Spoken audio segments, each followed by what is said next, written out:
Hi friends, அனைவருக்கும் இரவு வணக்கம். இது எங்கன்னு பார்த்தீங்கன்னா, நம்ம மதுரை வீரன் கோவில், எங்கள் குலதெய்வம் கோவில் நம்ம பெரிய காலனியில் இருக்குது. இன்றைக்கி சித்ரா பௌர்ணமி திருவிழா வருஷம் நடக்கும். இப்போ சமீபத்தில் கூட நம்ம கோயிலுக்கு கும்பாபிஷேகம் பண்ணோம். கும்பாபிஷேகம் பண்ணி 2வது திருவிழா காலையில் ஒரு 11 மணிக்கு கோயிலுக்கு வந்தாங்க. எப்போவுமே ஒரு லஞ்ச் டைம்லேயே கத்தி மரம் ஏறிடுவாங்க, சாமி கும்பிட்ருவாங்க. ஆனால் இந்த வருஷம் கொஞ்சம் லேட்டு. அந்த மதுரவரம் கோயிலேருந்து ஒரு 500 மீட்டர் தள்ளி போனோம்னா அங்கே ஒரு அம்மன் கோயில் இருக்குது. அங்கேருந்து சாமி ஜோடித்து இந்த மாதிரி ஆடிட்டு அந்த ஏரியாவில் இருக்கிற ஒரு அம்மன் கோயில், ஒரு பெருமாள் கோயில், 2 கோயிலுக்கும் போயிட்டு சாமிட்டு ஆடிட்டு வரோம். அது ஸ்டார்ட் பண்ணுறதுக்கே 3 ஆயிடுச்சு. இப்போ பாருங்கள், அங்கேருந்து சாமி ஆடிட்டு இங்கே கத்தி மரம் ஏறுது பாருங்கள். இதெல்லாம் பார்க்க கண்குள்ளா காட்சியாக இருக்கணுங்க. அவர் மேலே இப்போ மதுரை வீரன் சாமி வந்துருச்சு. கத்தி மரம் ஏறுறாரு பாருங்கள், எப்படி ஏறுறாரு. அது ஃபுல்லாக கத்திங்க, தெரியுதுங்களா? கத்தி. இந்த மாதிரி மதுரை வீரன் கோவில் திருவிழா வச்சு கத்தி மரம் ஏறுறது குலதெய்வமாக வழிபடுற அனைவருக்குமே அது நல்லது, அந்த ஊருக்கும் நல்லது. இது ஒரு ஐதீகம். இது எனக்கு எப்படி தெரியும்னு பார்க்குறீங்களா? அந்த பம்பூர்கார்கிட்ட கேட்டேன், இது என்ன மாரி கத்தி மரம் ஏறுறாங்களே. ஏன்னா இந்த கத்தி மரம் வருஷத்துக்கு ஒரு வாட்டி மதுரை வீரனுக்கு திருவிழா வச்சு இந்த மாதிரி கத்தி மரம் ஏறுறது ஊருக்கும் அந்த குலதெய்வமாக வழிபடுற அந்த குடும்பங்களுக்கும் ரொம்ப நல்லதுன்ற மாதிரி அந்த பம்பூர்கார் சொன்னார். திருவிழா ஸ்டார்ட் பண்ணும்போது என்னமோ கூட்டம் கம்மியாக தான் ஃப்ரெண்ட்ஸ் இருந்தாங்க. இந்த கத்தி மரம் ஏறும்போது கூட்டம் வந்துட்டாங்க. எல்லாம் சொந்த பந்தம், பங்காளிங்க எல்லாம் வந்துட்டாங்க. அப்புறம் அந்த கத்தி மரம் ஏறி உச்சியில் நின்றுட்டு சாமி அங்கேருந்து எல்லாருக்கும் எலுமிச்சங்காய் கொடுப்பாரு. அதை எல்லாம் கேட்ச் பண்ணி வீட்டுக்கு எடுத்துகிட்டு வரணும். எனக்கு ஒரு எலுமிச்சம்பழம் கிடச்சிது.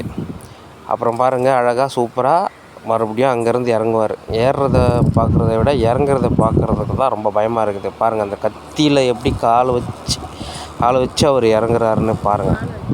அப்புறம் என்னங்க, சாமி இறங்குனதுக்கப்புறம் கிட்டத்தட்ட 10 கிடா வெட்டியிருக்காங்க. நைட்டுக்கு கிடா விருந்து தான், மட்டன் பிரியாணி. சாமி இறங்குனதுக்கப்புறம் மட்டன் பிரியாணி இருக்குது. அது நைட்டு 10 மணி ஆகிடும்.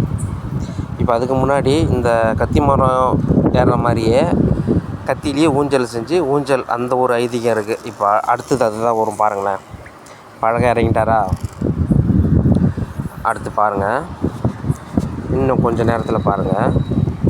பாருங்கள், கத்தி மாதிரியே கத்தி செஞ்சு அந்த கத்தியில் ஊஞ்சல் ஆட்டுறது, இது ஒரு ஐதீகம். சூப்பராக பண்ணுறாங்க. அப்புறம் நாங்கள் வீட்டிலேருந்து செஞ்சு எடுத்துகிட்டு போன புளியோதரை, பொங்கல், சுண்டல், லெமன் ரைஸ், தயிர் சாதம், இதெல்லாம் ஃபைனலாக சாமிக்கு படையல் வச்சு எல்லாருமே தீபாராதனை காட்டி சாமியை வழிபட்டுட்டு, இது பாருங்கள், இது தம்பி குழந்தைவன் திருவிழான்றதுனால 1 மாதம் தான் ஆகுது. கோயிலுக்கு ஆசீர்வாதம் வாங்கிறதுக்கு கொண்டு வந்துட்டாங்க. ஃபைனலாக சாமி நல்லபடியாக கும்பிட்டு எல்லாருக்குமே அந்த சாப்பாடை அங்கே அன்னதானம் பண்ணோம். அங்கே இருந்த பக்தர்கள் அனைவருக்குமே அந்த சாப்பாடை விநியோகம் பண்ணிவிட்டு அப்புறம் எல்லோரும் சாப்பிட்டாங்க. நாங்களும் நம்ம வீட்டில் இருக்கிறவங்க எல்லோரும் அந்த சாப்பாடை கொஞ்சம் சாப்பிட்டு எல்லாம் ஒரு சந்தோஷம்தான். ஏன்னா சொந்த பந்தங்கள்லாம் மொத்தமாக கூடி ஒரு நாளில் இந்த மாதிரி சாப்பிட்றது மற்ற நாட்கள்லாம் இதுமாரி அமையாது. அதனால தான் கண்டிப்பாக கோயில் திருவிழாலாம் வந்தால் எல்லாம் கலந்துக்கணும்னு சொல்கிறது. வருஷத்தில் ஒரு நாளாவது இந்த மாதிரி சொந்த பந்தம் அனைவரும் இணைந்து இந்த மாதிரி வீட்டில் செஞ்ச சாப்பாடை படையல் போட்டு சாமி கும்பிட்டு சாப்பிட்றதுல ஒரு தனி சுகமே இருக்குது. அது இன்றைக்கி நடந்தது. நல்லா நிம்மதியாக சாமி கும்பிட்டோம், நிம்மதியாக சாப்பிட்டுட்டு ஃபைனலாக அவங்கவுங்க வீட்டுக்கு கிளம்புனாங்க.